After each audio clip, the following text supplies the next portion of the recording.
What's the worst that can happen when a group of hot, virile men get trapped on a deserted island? Everything. From the minds that crafted Pigeon Blood comes Paradise, a survival thriller boys love visual novel that follows a group of men who go on what they think is a dream getaway on a tropical island. Not long after they arrive, shit goes sideways and they quickly realize they'll have to fight for their lives if they're ever going to make it off their island paradise.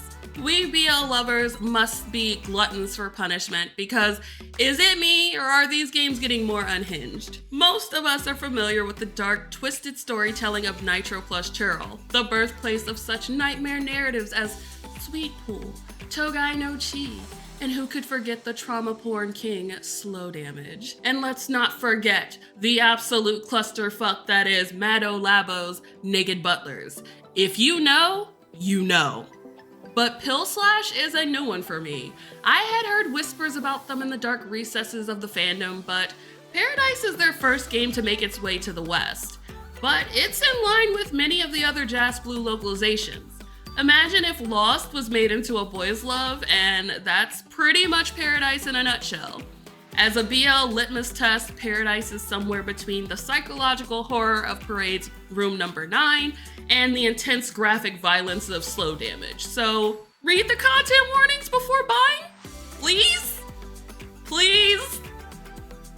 Set against the backdrop of a beautiful island full of pristine white sand beaches, lush verdant forests, and quaint rustic accommodations, everything about Paradise is specially crafted to ease you into a false sense of security. A relaxing island getaway, sun, sand, the works. What's the worst that can happen? Literally fucking everything. The story starts off simple enough. Average Joe Ozma wins the trip of a lifetime for a dream vacation on a deserted island, and he thinks his luck has finally taken a turn for the better. For 5 nights and 6 days, he gets to leave behind the monotony of his life for a relaxing island getaway. Say less! Expecting an all-inclusive resort, Ozma is a smidge disappointed to learn that the trip is more of the rustic adventure camp variety, and instead of sipping Mai Tais by the pool with a bunch of pretty ladies, he'll be roughing it in the woods with a bunch of dudes. But for Ozma, that's still better than working his crappy dead-end job at a convenience store.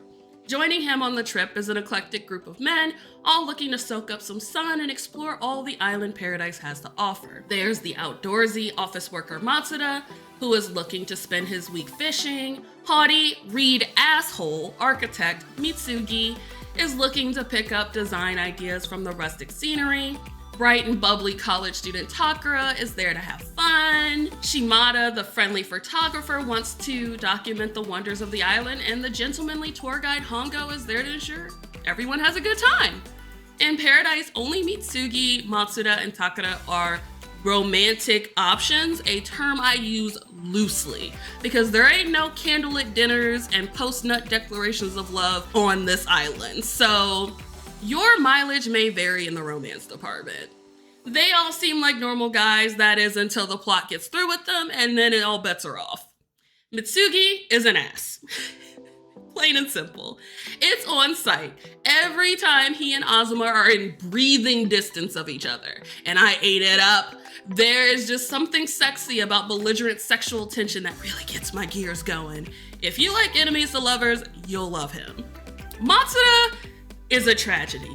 His Boy Scout looks and good-natured disposition are all lies. This man's route was rough to get through. If non-con is your thing, you'll love him. If not, sorry in advance.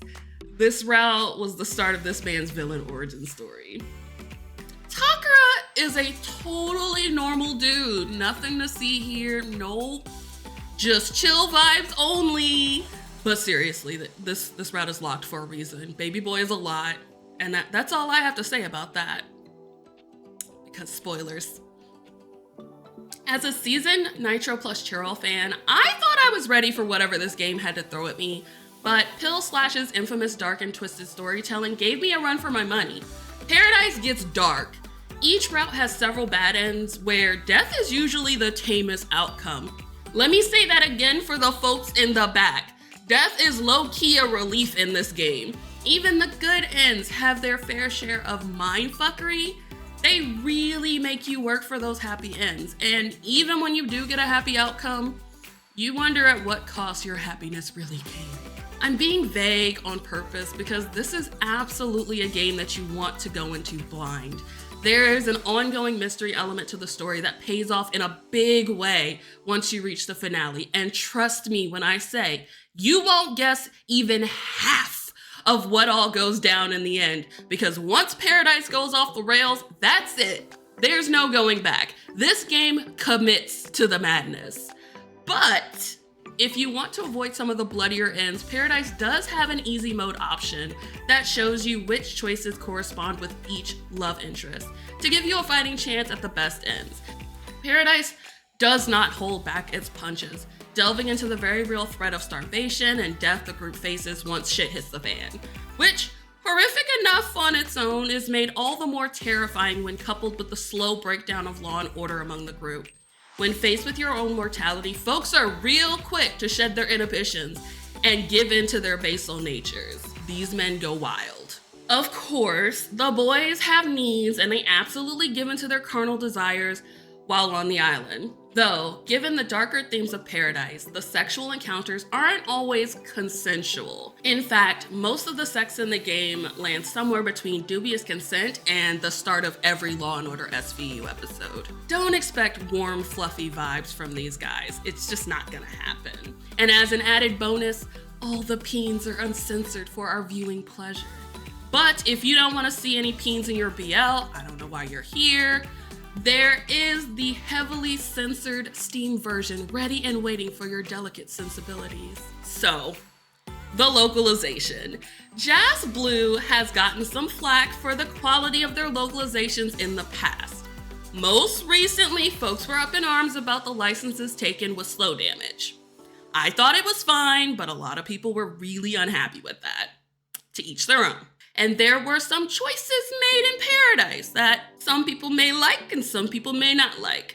But I like the direction of the translation as a whole. This is a modern story and they did a good job of capturing that vibe with the localization. So, this is my first ever pill/game. But much like Nitropluschiral, Paradise is not for everyone. There are some content warnings that had even me, someone who survived naked butlers, doing a double take at. So please, please, please be sure to read those content warnings. It's very vital to your enjoyment of this game. But if you can stomach some of the darker elements, Paradise is a really interesting play. I was invested in the mystery and the thriller elements. This is really a fun play. If you love Nitroplusschiral's games like Slow Damage or Naked Butlers or Parade's Room Number 9, you're really gonna love Paradise.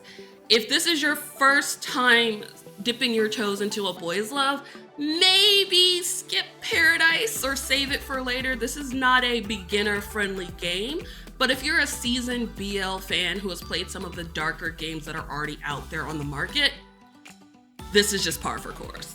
So enjoy. And I sincerely hope that JAST Blue localizes the 2 Paradise fan discs because I have so many questions that need answers. If I had to give Paradise a rating, I would give it an 8 out of 10. It's an interesting story with a great mystery. I love the characters. I enjoyed most of the routes. There were some things that I was not too comfortable with, even as someone who has been through darker storylines and darker games. So can't give it a perfect score, but it's still worth playing. So definitely pick it up if you have the chance.